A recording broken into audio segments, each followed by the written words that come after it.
Welcome back. All right, another news of the day video for all you fine people on the internet. Still Wednesday, still June the 18th. Just some updates to give all you fine people on the internet before I am done for today with the hockey side of things. There's been a trade today. The Nashville Predators, Erik Haula returns to Nashville. He's played there before. 69 games, 11 goals, 10 assists, 21 points this past year. A down year, but for his by his standards. He has a $3.15 million cap hit for one more year, so it's depth for Nashville, and in return, New Jersey gets that cap space. New Jersey gets Jeremy Hanzel, a defenseman, who was drafted 187th overall by Colorado in 2023. This past season, he played with Atlanta in the ECHL, 61 games, 3 goals, 19 assists, 22 points for Hanzel. The New Jersey Devils also add a 2025 fourth-round draft pick. Ryan Donato isn't going anywhere. That's why I'm wearing Chicago. I think this is absolutely the right move by both Donato and the Blackhawks. He had a career year this season, and he gets paid. It's a 4-year extension. The cap hits $4 million. I think that's completely reasonable for what Donato's done for them.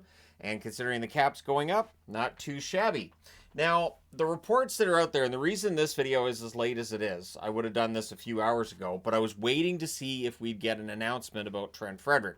Frank Saravelli's reporting, and we'll see if this happens, that it's an 8-year deal incoming for Frederic, which, as a Bruins fan, I'm surprised by because Frederic had a down year. He was dealing with injuries and everything. And if the cap hit is between $3.5 and $4 million, that feels like it's a high cap hit as well for Trent Frederic. So, in the event that this is the contract that we see for Frederic, and I talked about the Oilers earlier today and how they're in a bit of a cap bind. I don't know. That's going to be an interesting contract. It has Engvall feel to it.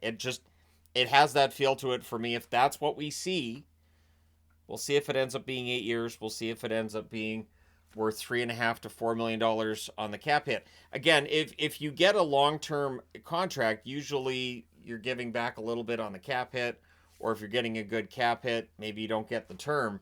In this case, they get both. And then there's also word, Frank reporting this as well, that the NHL is continuing to investigate the Oilers for their LTIR usage with cap relief on Kane. So we'll see if anything comes out of that. I've seen people talking about Florida and Tkachuk having been on LTIR, but Tkachuk had like a muscle torn off of his, away from the bone. Like, he was playing through massive pain. So he's legitimately hurt, and that's the argument that we've had for years now. There are players who have injuries that they can go on LTIR, they'll pass, a doctor will say, nope, shouldn't be playing, but some of those injuries are the type that a player will play through in a playoff situation. So this is, again, where the CBA having something in there for LTIR, and there may be some kind of LTIR provision for the playoffs in the next CBA. That's where that conversation is going to take place. So we'll see when that CBA comes out whether or not the LTIR exemption for playoffs is still there. But I know that Oiler fans won't be happy to hear about Kane. That's still being investigated. As long as everything's on the up and up, it should be fine. But people will bring up Florida. And like I said, Tkachuk legitimately hurt, but coming back during the playoffs, I understand the optics of that. The Ottawa Senators are talking to Claude Giroux still at this point. They want to re-sign him. I think he wants to come back as well. I don't see any reason why Giroux would necessarily go to market at this point unless he feels like he has a chance to win a Stanley Cup somewhere else. But Giroux's talking extension with the Ottawa Senators. And apparently there's also an extension coming in on pending restricted free agent Zetterlund, which has not come through yet as to what the cap hit is or the years on the contract, but I will probably be reporting on that tomorrow morning in another News of the Day video. So it looks like Zetterlund will be sticking around with the Ottawa Senators, and they're trying to keep that team together coming off of a pretty strong season this past year, which of course led to playoffs for the first time in a very long time. So Ottawa doesn't want to mess with that formula at this point in time. It seems like it works. Let me know your thoughts in the comment section below. As always, hit like and subscribe in the event that you may not have done so already.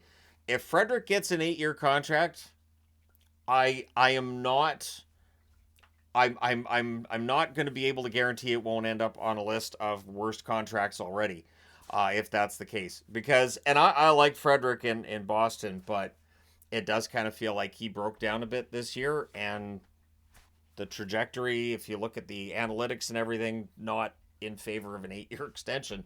Bowman would be betting on a big bounce back for Frederic next season. But let me know your thoughts. Hit like and subscribe in the event you may not have done so already. Thank you guys so much for all your support. I will talk to you again soon.